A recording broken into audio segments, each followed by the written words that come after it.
Welcome to Teaching Truth. Edinburgh is famous for its castle, the Royal Mile and its festival fringe.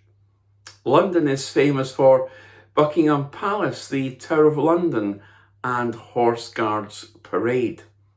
Paris is famous for the Eiffel Tower, the Notre Dame and the Arc de Triomphe. And Laodicea, the final church whom Jesus addressed as we read of it in Revelation chapter 3, Laodicea was famous for its wealth, its wool, its wonders, and its waters.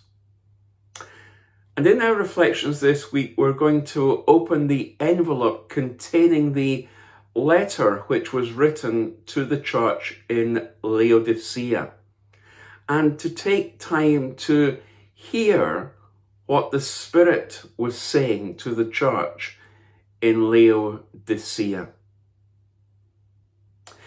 To fully understand the letter and to fully understand why Jesus said what he did to the church in Laodicea, we need to have an understanding of the city, the location of Laodicea itself.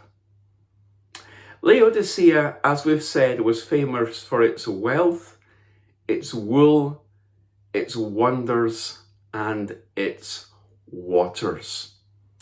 First of all, its wealth. Laodicea was an incredibly rich banking, trade and industrial centre, the London, as it were, of its day. In 60 AD, when Nero was the emperor, an earthquake, however, levelled the city, and when the dust settled, Rome offered to send money, to send finance to pay for the rebuilding. But the residents of this wealthy and proud city declined and paid for the restoration out of their own savings. Laodicea, you see, had money to burn. It was a rich and wealthy city. And the city even minted its own coins inscribed with images of Zeus, Apollo, and other emperors. First of all, it was famous for its wealth. Secondly, it was famous for its wool. You see, the countryside surrounding Laodicea was renowned for a certain breed of black-wooled sheep. And from these sheep, once they were sheared, Laodicean factories made different kinds of outer garments from this black wool. Garments that were then exported across the Mediterranean. And so the wool industry, as it were, in Laodicea helped keep the Laodicean treasury full to overflowing. Laodicea was famous for its wealth, its wool, and thirdly, it was famous for its wonders. You see, there was a famous school of medicine in Laodicea, a school that produced not just doctors, but popular medicines, especially for the eyes.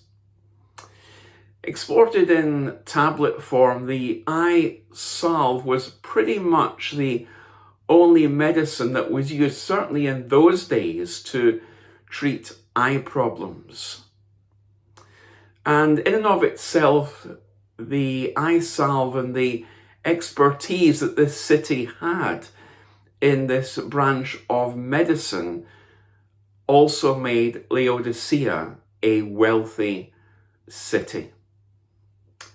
Laodicea was famous for its wealth, its wool, its wonders, and fourthly and finally, Laodicea was famous for its waters. It was famous for its waters. You see, whilst Laodicea, this wealthy city that thrived on the wool trade and thrived on the branch of medicine dealing with the eyes, whilst Laodicea appeared to have everything, Laodicea lacked the most basic of resources. That resource was water. Unlike the mountain villages that had cold water streams or nearby Hierapolis that had access to hot springs, Laodicea had no water supply of its own. The water supply to Laodicea had to be piped in through aqueducts, piped in from Hierapolis, and cold water from Colossae.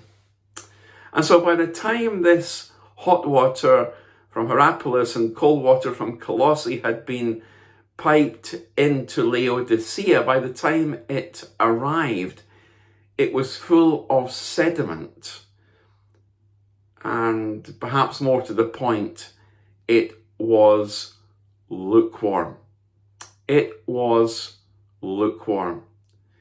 It was neither therapeutically hot, nor was it refreshingly cold. In Laodicea, if you drank the water,